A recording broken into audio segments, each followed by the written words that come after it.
Halo, selamat pagi anak-anak hebat. Salam sehat dan salam semangat. Pagi hari ini Bu Novi ingin mengajak kalian untuk mempelajari materi baru untuk muatan IPA, yaitu berkaitan dengan adaptasi makhluk hidup. Nah, nanti ada dua bagian materi yang akan kita pelajari, yaitu adaptasi tumbuhan dan adaptasi hewan, yang akan kita mulai dengan mempelajari adaptasi tumbuhan. Adaptasi itu merupakan salah satu cara. Adaptasi itu merupakan salah satu ciri dari makhluk hidup.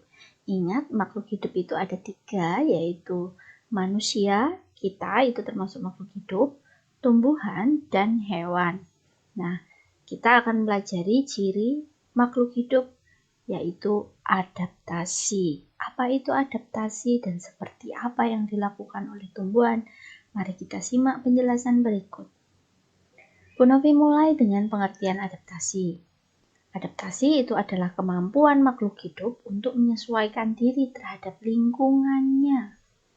Nah, mengapa adaptasi ini perlu dilakukan oleh setiap makhluk hidup termasuk manusia?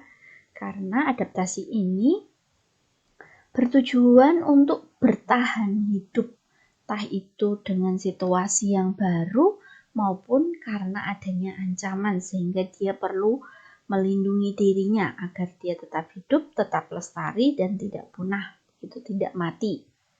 Nah, sama seperti kita saat ini, kita harus bisa beradaptasi, harus bisa.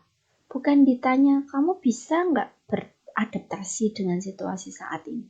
Bukan ditanya dan bukan merupakan sebuah tawaran, tapi kita dipaksa untuk beradaptasi dengan situasi pandemi saat ini. Untuk apa? Ya ini tujuannya sama, untuk bertahan hidup. Jadi kita harus tetap bertahan hidup. Bagaimana caranya agar meskipun pandemi kita tetap bisa belajar, kita tetap bisa sekolah meskipun dari rumah, kita tetap bisa menambah ilmu meskipun tidak bertemu secara langsung. Maka Bu Novi menghimbau kepada kalian semua, karena kita juga termasuk makhluk hidup yang perlu beradaptasi dengan situasi pandemi saat ini. Jika kalian memang mengalami kesulitan, tolong jangan malu-malu untuk berbicara, untuk bercerita kepada Bu Novi. Tetapi ada syaratnya. Kalau kalian mengatakan kesulitan, harus tahu letak kesulitannya di mana dan usaha apa yang sudah kalian lakukan. Ya, harus ada usaha dari diri kalian. Tidak bisa menggantungkan diri kepada Bu Novi penuh. Mengapa? Karena ini tadi loh, anak-anak, kita harus beradaptasi. Jadi kalian harus memacu diri kalian, memotivasi diri kalian untuk lebih. Kalau kemarin itu datang ke sekolah, bisa tanya langsung ke guru, penjelasannya secara langsung, bisa didatangi guru. Kalau sekarang terbatas sekali, maka kalian harus memacu diri kalian masing-masing agar kalian tetap bisa belajar, tetap bisa menambah ilmu, tidak tertinggal, karena bagaimanapun kalian sudah kelas 6. Oke, itu adaptasi. Jadi contohnya tadi ya, kita dipaksa. Adaptasi itu ada beberapa faktor yang menyebabkan adanya terjadinya adaptasi. Ada yang seperti kita saat ini dipaksa oleh keadaan, tapi ada juga yang memang sudah mempunyai kemampuan adaptasi tinggi. Jadi begitu berbeda musim, berbeda cuaca, itu langsung mempunyai kemampuan untuk adaptasi itu. Nah, itu tadi pengertian adaptasi. Nah, adaptasi sendiri itu memiliki 3 macam. Atau adaptasi itu dikelompokkan menjadi 3. Yang pertama, adaptasi morfologi. Yang kedua, adaptasi fisiologi. Yang ketiga adalah adaptasi tingkah laku. Apa itu artinya dan apa contohnya? Bu Novi akan menyampaikan beberapa contohnya saja. Nanti kalian bisa mengembangkan sendiri dengan membaca sumber belajar yang ada. Bu Novi mulai dari yang pertama, yaitu adaptasi morfologi. Morfologi itu artinya bentuk. Jadi adaptasi morfologi berarti adaptasi yang dilakukan oleh makhluk hidup itu melalui penyesuaian bentuk tubuh atau alat-alat tubuh. Jadi ini yang melekat di dalam tubuhnya, baik itu hewan, tumbuhan, maupun manusia. Contohnya, Bu Novi akan memberi contoh beberapa untuk tumbuhan dan hewan. Yang pertama, kaktus. Ini memiliki duri. Duri yang dimiliki kaktus itu sebenarnya daun tapi yang berbentuk duri. Mengapa dia daunnya berbentuk duri? Karena ada tujuannya, yaitu untuk mengurangi penguapan. Nah, ini adalah yang melekat di dalam tubuhnya, alat yang ada di dalam tubuhnya, maka ini termasuk ke dalam adaptasi morfologi. Yang kedua adalah mawar. Mawar juga memiliki duri, tetapi mawar itu memiliki duri pada batang. Tujuannya berbeda dengan kaktus. Kalau kaktus itu untuk mengurangi penguapan, kalau duri pada batang mawar itu untuk melindungi diri. Jadi kalau ini untuk menyesuaikan dengan lingkungannya, kalau ini untuk melindungi diri dari gangguan hewan ataupun manusia, begitu. Tapi sama-sama adaptasi morfologinya adalah memiliki duri. Contoh yang ketiga adalah paruh burung. Paruh burung elang itu berukuran besar, runcing, dan ujungnya melengkung. Fungsinya memang ada fungsi tertentu, yaitu untuk mengoyak daging. Mengoyak itu untuk memakan ketika dia memangsa hewan lain. Nah, tentu paruh burung itu tidak sama persis semuanya seperti punyanya elang ini. Ada banyak bentuknya. Nah, berbagai bentuk paruh burung itu merupakan salah satu bentuk adaptasi morfologi. Yang terakhir, contoh terakhir maksud Bu Novi, kaki burung pelatuk. Ini ya, 2 ke depan, 2 ke belakang. Itu juga tentu ada fungsinya untuk memanjat pohon. Begitu. Ini merupakan contoh adaptasi morfologi. Sekali lagi, adaptasi morfologi itu adalah penyesuaian bentuk tubuh makhluk hidup untuk bertahan hidup di lingkungannya. Kemudian yang kedua adalah adaptasi fisiologi.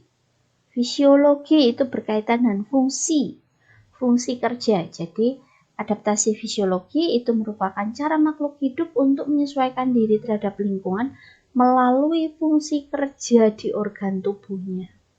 Jadi bukan yang melekat di dalam tubuhnya, tapi fungsi dari organ yang ada di dalam tubuhnya. Gitu. Tujuannya sama, untuk bertahan hidup. Nah, ini memang tidak bisa kita amati secara langsung, begitu. Kalau tumbuhan hanya pada saat-saat tertentu, tapi kalau pada hewan itu ya juga sama saat-saat tertentu ketika memang organ tersebut mengeluarkan fungsi itu. Contoh adalah pohon pisang itu daunnya lebar, tipis, dan dilapisi zat lilin. Nah, zat lilinnya itu kalau tidak kita perhatikan dengan baik, kita tidak bisa melihatnya. Tujuannya apa? Tujuannya untuk mengurangi penguapan. Yang kedua, enceng gondok mempunyai batang berongga. Ini juga kalau tidak kita buka, gitu tidak akan kelihatan meskipun dari luar memang kelihatan menggembung ya. Tujuannya apa? Tujuannya agar dia itu bisa berada di permukaan air, tidak tenggelam gitu. Karena di dalam rongganya itu isinya udara. Kemudian yang berikutnya adalah unta. Unta itu memiliki punuk. Punuknya itu untuk menyimpan cadangan air. Yang terakhir, bunglon itu mempunyai kemampuan mimikri, yaitu mengubah warna kulitnya menyesuaikan dengan tempat yang dia pijak. Begitu. Yang ketiga adalah adaptasi tingkah laku. Artinya adalah kegiatan atau tingkah laku hewan atau tumbuhan, mohon maaf ini Bu Novi kurang, yang menyesuaikan dengan kondisi lingkungan. Jadi kalau ini tingkah laku itu perilaku yang ditunjukkan baik hewan maupun tumbuhan menyesuaikan kondisi. Contohnya misalnya ketika cuaca panas, nah itu kan kondisi ya anak-anak. Kondisi lingkungannya cuacanya panas. Nah, kerbau itu seringkali akan menggali kubangan atau mencari lokasi berair untuk berendam. Fungsinya ya untuk mengurangi rasa panas yang dia rasakan karena memang cuacanya baru panas. Kemudian kaki seribu atau yang biasa disebut dengan luweng itu akan menggulungkan badannya sampai membentuk lingkaran. Itu tujuannya untuk melindungi diri ketika dia merasa terancam. Kalau kalian pernah melihat hewan seperti ini, coba kalian sentuh atau kalian sentuh tapi jangan pakai tangan langsung ya. Misal kalian senggol sedikit menggunakan sandal kalian, maka dia akan seketika itu juga dia akan menggulungkan tubuhnya. Karena dia merasa terancam, maka dia kemudian terus menggulungkan tubuhnya. Kondisi lingkungannya adalah ketika disenggol tadi itu, kemudian tingkah laku yang ditunjukkan adalah menggulungkan badannya. Yang berikutnya adalah pohon jati. Kondisi lingkungannya adalah musim kemarau. Jadi ketika musim kemarau, ada yang dilakukan oleh pohon jati yaitu meranggas. Meranggas itu adalah menggugurkan daun. Jadi ini ketika kondisinya panas, berkepanjangan, itu dia akan sedikit demi sedikit akan menggugurkan daunnya. Tujuannya untuk mengurangi penguapan. Yang terakhir, putri malu itu akan menguncupkan daun saat disentuh. Kondisi lingkungannya adalah disentuh. Kemudian tingkah laku yang ditunjukkan adalah menguncupkan daun. Itu tadi adaptasi tingkah laku anak-anak. Nah, sekarang kita akan masuk ke adaptasinya tumbuhan. Adaptasi tumbuhan itu merupakan cara tumbuhan untuk bertahan hidup di lingkungannya. Nah, setiap jenis tumbuhan itu mempunyai tempat hidup atau habitat yang berbeda-beda. Nah, berdasarkan habitatnya, tumbuhan itu dibedakan menjadi beberapa macam. Yang pertama adalah hidrofit. Hidro itu artinya air. Maka hidrofit itu artinya adalah tumbuhan yang hidup di tempat yang basah, cenderung basah. Atau justru malah dia akan hidup di air. Nah, ada beberapa ciri dari tumbuhan hidrofit. Yang pertama adalah akarnya berada di dalam air. Yang kedua adalah batangnya itu memiliki rongga udara. Atau di tangkai daunnya itu juga memiliki udara. Kemudian daunnya itu berada di permukaan air atau muncul di permukaan air. Tumbuhan hidrofit itu terapung di atas air. Gitu. Akarnya kecil sehingga air mudah menyebar ke seluruh daun. Ini daunnya tipis tapi lebar begitu. Nah, contohnya adalah ini tumbuhan lotus. Kemudian yang berikutnya ini eceng gondok. Yang terakhir ini adalah teratai. Apakah hanya 3 tumbuhan ini? Tidak. Nanti kalian bisa mempelajari sendiri dan mencari contoh yang lain. Yang kedua adalah higrofit. Hanya beda 1 huruf ya anak-anak. Kalau tadi ini D, hidrofit. Kalau sekarang ini higrofit. Higrofit itu adalah tumbuhan yang bisa bertahan di daerah lembab. Jadi tidak basah tapi juga tidak kering. Di daerah yang lembab biasanya tumbuhan ini hidup di daerah hutan. Nah, beberapa ciri dari tumbuhan higrofit yaitu yang pertama berdaun tipis dan lebar. Yang kedua mempunyai banyak stomata. Stomata itu apa? Stomata itu celah kecil, lubang-lubang kecil di daun, begitu. Nah, pada umumnya daun mudanya melingkar atau menggulung. Contohnya adalah tumbuhan paku. Ini tumbuhan paku anak-anak. Kemudian ini ganda rusa. Ganda rusa itu.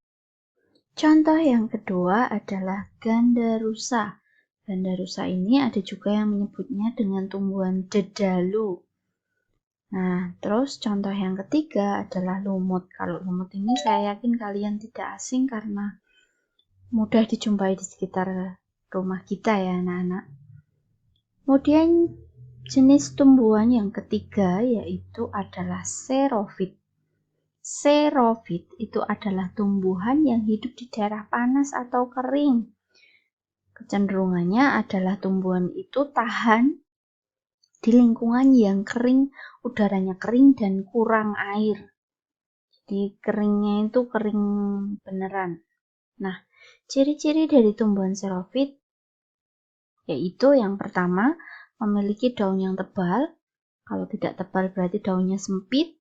Kadang-kadang bentuknya malah duri, sisi, atau bahkan tumbuhan itu tidak mempunyai daun. Jadi bentuk daunnya itu tidak seperti daun kebanyakan, tapi ada bentuk-bentuk yang khusus. Seperti daunnya tebal tapi kecil, kemudian sempit, terus kadang-kadang tidak berbentuk seperti daun yang kita kenal biasa, tapi bentuknya duri, sisik, atau bahkan tumbuhan itu tidak nampak punya daun. Nah, kemudian batangnya tebal, akarnya panjang. Mengapa akarnya panjang? Karena gunanya untuk mencari air, agar jangkauan mencari atau menyerap air itu lebih luas. Batangnya tebal itu karena di dalam batang itu digunakan untuk menyimpan cadangan air ketika si akar itu memperoleh air. Sehingga bisa digunakan untuk bertahan hidup ketika memang tidak ada air. Kemudian ciri yang ketiga adalah permukaan daun. Ini maksudnya permukaan daunnya, permukaan batangnya. Jadi permukaan tumbuhan tersebut itu dilapisi seperti lilin. Nah, mengapa kok dilapisi seperti lilin? Karena lapisan ini digunakan untuk mengurangi penguapan, sama seperti pada pisang yang tadi sudah dibahas. Nah, contoh tumbuhan xerophyt adalah ini namanya kaktus. Kemudian lidah buaya, atau kalau dalam bahasa latinnya itu adalah aloe vera. Bu Novi yakin kalian sering mendengar karena di televisi itu banyak digunakan untuk membuat kosmetik. Ada sampo, kemudian yang untuk muka macam-macam. Kemudian ini namanya adalah adenium. Adenium. Kemudian yang terakhir ini adalah lidah mertua atau bahasa latinnya adalah sansevieria. Nah, ini beberapa contoh dari tumbuhan xerophyt. Kelompok yang keempat adalah tumbuhan epifit. Tumbuhan epifit itu adalah tumbuhan yang hidupnya itu menempelkan diri pada tumbuhan lain. Nah, tumbuhan lain yang ditempeli itu disebut dengan tumbuhan inang. Jadi kalau kalian mendengar kata tumbuhan inang, itu berarti tumbuhan yang ditempeli oleh tumbuhan epifit. Ada beberapa ciri dari tumbuhan epifit. Yang pertama adalah tumbuhan epifit itu menempel di pohon lain. Tujuannya dia ingin mendapatkan sinar matahari. Mengapa dia ingin mendapatkan sinar matahari? Karena dia ingin memproses makanan atau dia ingin berfotosintesis. Jadi makanan yang dia butuhkan itu dia proses sendiri, dia melakukan fotosintesis sendiri. Tidak mengambil pada inangnya atau tidak meminta dari tumbuhan yang ditempelinya. Nah, contoh tumbuhan epifit adalah tanduk rusa. Maaf, ini Bu Novi salah ketik, harusnya K. Kemudian yang kedua adalah anggrek. Jadi kedua tumbuhan ini memang perlu menempel pada batang atau dinding ya. Kalau dipelihara ditanam oleh manusia itu biasanya diletakkan di dinding. Nah, tujuannya agar ini tadi mendapatkan sinar matahari. Nah, Bu Novi akan masuk ke adaptasi beberapa tumbuhan. Yang Bu Novi bahas hanya beberapa saja, karena tumbuhan itu banyak sekali ya anak-anak. Jadi tidak mungkin akan Bu Novi bahas semuanya. Nanti silahkan kalian gali sendiri, kalian cari tahu informasi sendiri tumbuhan-tumbuhan selain yang Bu Novi sampaikan di video ini. Jadi ada beberapa saja yang Bu Novi bahas. Yang pertama adalah adaptasi teratai. Nah, adaptasi yang Bu Novi bahas ini adalah adaptasi yang berkaitan dengan situasi lingkungan. Jadi, atau yang ada di dalam tubuhnya. Nanti di belakang itu ada adaptasi yang tujuannya untuk melindungi diri, baik dari hewan maupun dari manusia. Teratai. Adaptasi atau bentuk penyesuaian teratai di lingkungannya untuk bertahan hidup itu ada beberapa. Yang pertama, daunnya lebar dan tipis. Fungsinya agar dia seimbang ketika mengapung di air dan juga untuk mempercepat penguapan. Makanya daunnya perlu lebar. Kemudian yang kedua, adaptasinya adalah batang dan akarnya itu berongga. Batangnya itu berongga, tadi Bu Novi sudah mengatakan di depan bahwa batang berongga itu fungsinya untuk dia agar mengapung di atas air. Akarnya itu kecil sehingga dia bisa menyerap air dan langsung bisa disalurkan ke daun. Yang kedua, seperti gambarnya itu pasti kalian sudah bisa menebak, yaitu adaptasi kaktus. Yang pertama adalah batang seperti spons. Dikatakan seperti spons karena berongga atau beruas-ruas. Nah, rongganya itu berisi air karena kaktus itu termasuk tumbuhan xerophyt. Jadi, cadangan airnya itu diletakkan di batang agar ketika memang nanti dia tidak ada air sama sekali, dia masih punya cadangan air di batangnya. Kemudian daun menyerupai duri. Daun menyerupai duri itu untuk mengurangi penguapan tujuannya. Yang terakhir, batang dilapisi lilin, ini sama seperti daun tadi. Jadi untuk mengurangi penguapan, karena tadi di awal, karena kaktus itu termasuk tumbuhan xerophyt, di mana lingkungan tempat dia tinggal atau habitatnya itu adalah area yang sedikit air atau justru kurang air. Yang ketiga, gambarnya seperti ini, kalian bisa menebak adaptasi kantong semar. Yang pertama adalah daun itu berbentuk piala. Jadi ini daun ini. Daun berbentuk piala. Kemudian yang kedua adalah makanannya itu berupa serangga. Jadi makanannya, serangganya itu masuk ke sini, ke dalam sini. Di dalam sini itu ada cairan yang fungsinya untuk seperti lem. Jadi kalau ada serangga masuk itu agar serangganya itu melekat, tidak bisa terbang lagi, tidak bisa lari lagi dari lubang ini. Kemudian yang berikutnya, tumbuhan seperti ini namanya adalah Venus. Adaptasi Venus yang pertama adalah memiliki daun yang terbagi dua. Kalian bisa melihat ya, ini terbagi dua sehingga bisa menutup. Nah, di tepi daunnya bentuknya menjari. Ini. Jadi ada duri-durinya ini. Seperti jari kita ya kalau mengatup. Nah, Venus ini juga termasuk tumbuhan yang makanannya adalah serangga seperti kantong semar. Bisa lihat ya ini, simulasinya seperti itu kalau ada serangga yang nempel. Jadi tidak seperti kantong semar tadi permukaannya ada lemnya, begitu tidak. Tapi ini kalau ada serangga, kemudian dia menutup sehingga serangganya tidak pergi, tidak lari. Yang berikutnya seperti kita lihat ini namanya adalah putri malu. Putri malu seperti yang sudah Bu Novi jelaskan tadi bahwa daun-daunnya akan menutup atau mengatup bila disentuh atau terkena rangsangan. Tidak harus disentuh manusia. Terkadang terkena angin yang agak kencang begitu juga mengatup. Kemudian memiliki batang berduri, fungsinya untuk melindungi diri ketika dia merasa terancam atau ketika ada hewan atau manusia yang ingin mengganggu atau mengambilnya.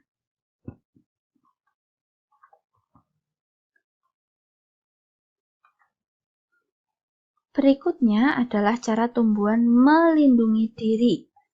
Cara tumbuhan melindungi diri itu dilakukan dengan beberapa cara. Yang pertama dengan memiliki duri, yang kedua dengan memiliki bulu atau rambut, yang ketiga memiliki racun, yang keempat dengan aroma yang menyengat, yang kelima dengan memiliki getah, dan yang terakhir dengan membungkus buahnya dengan cangkang yang keras. Nah, contoh tumbuhannya apa saja? Mari kita simak. Yang pertama, tumbuhan yang melindungi diri dengan memiliki atau mempunyai duri itu ada banyak. Contohnya mulai dari mawar, putri malu, dan salak. Ini 3 contoh tumbuhan. Masih ada yang lain, kalian bisa mengeksplor sendiri. Kemudian yang kedua adalah tumbuhan yang melindungi diri dengan bulu atau rambut yang dimilikinya. Contohnya ada tumbuhan ijuk. Ini loh, tumbuhan ijuk tuh yang hitam-hitam ini. Kalau ini bukan ini. Tumbuhan ijuk tuh yang hitam-hitam ini. Kemudian yang kedua ini adalah jelatang. Namanya jelatang. Yang ketiga ini yang sering kita lihat yaitu bambu. Berikutnya tumbuhan yang melindungi diri dengan memiliki racun atau mengeluarkan racun dari dalam tubuhnya. Yang pertama adalah jarak. Yang kedua adalah kecubung. Kecubung itu bentuknya seperti ini bunganya. Yang ketiga adalah gadung. Maka tidak heran kalau kalian itu pernah mendengar ada yang keracunan gadung. Nah, itu karena memang gadung itu merupakan salah satu tumbuhan yang melindungi diri dengan racunnya itu. Yang berikutnya tumbuhan yang melindungi diri dengan mengeluarkan aroma yang menyengat. Yang pertama adalah tumbuhan jombang. Yang kedua adalah bunga bangkai. Bunga bangkai itu seperti ini. Namanya bunga bangkai pasti mengeluarkan aroma seperti bangkai. Gitu. Yang berikutnya adalah tumbuhan yang melindungi diri dengan menggunakan getahnya. Ada nangka, ada sawo, kemudian ini adalah sukun, dan masih banyak yang lain. Yang terakhir ini cangkang keras. Itu ada kelapa, ini adalah kelapa sawit. Sedangkan ini yang makanan yang enak dimakan tapi harganya lumayan ya anak-anak, durian. Nah, itu tadi penjelasan dari Bu Novi. Sekali lagi tidak mungkin semua tumbuhan akan Bu Novi bahas. Jadi nanti silahkan kalian eksplor sendiri untuk tumbuhan-tumbuhan lain yang tidak Bu Novi sebutkan. Nah, tugas kalian hari ini adalah mencari tahu, mencari informasi. Terserah kalian mau membaca dari e-book, mau membaca dari internet, mau mencari dari YouTube, silahkan mencari cara tumbuhan beradaptasi dan melindungi diri. Jadi ada 2, adaptasi dan melindungi diri. Cara beradaptasi dan cara melindungi diri dari tumbuhan-tumbuhan yang Bu Novi cantumkan di sini. Cara mengerjakan kalian tidak harus dibentuk diagram seperti yang Bu Novi tayangkan. Kalian mau buat seperti tugas beberapa waktu yang lalu dibuat tabel ke bawah, itu boleh. Kalian tidak mau buat tabel ditulis satu persatu juga boleh. Tapi yang pasti di bagian atas harus ada tulisan cara tumbuhan beradaptasi dan melindungi diri. Yang pertama adalah tumbuhan pakis, yang kedua kangkung, yang ketiga bakau, yang keempat cemara, yang kelima tebu, yang keenam jagung, dan yang terakhir adalah kelapa. Sekali lagi, tidak hanya cara beradaptasi, tapi juga cara untuk melindungi diri dari masing-masing tumbuhan ini. Semakin lengkap cara adaptasi dan melindungi diri yang kalian temukan akan semakin membantu kalian memahami bahwa di sekitar kita itu banyak tumbuhan yang melakukan adaptasi. Maka kita yang sebagai manusia juga harus mampu beradaptasi. Nah, demikian tadi tugas dan penjelasan dari Bu Novi untuk materi hari ini. Selamat belajar, selamat mengerjakan anak-anak. Terima kasih dan sampai jumpa lagi.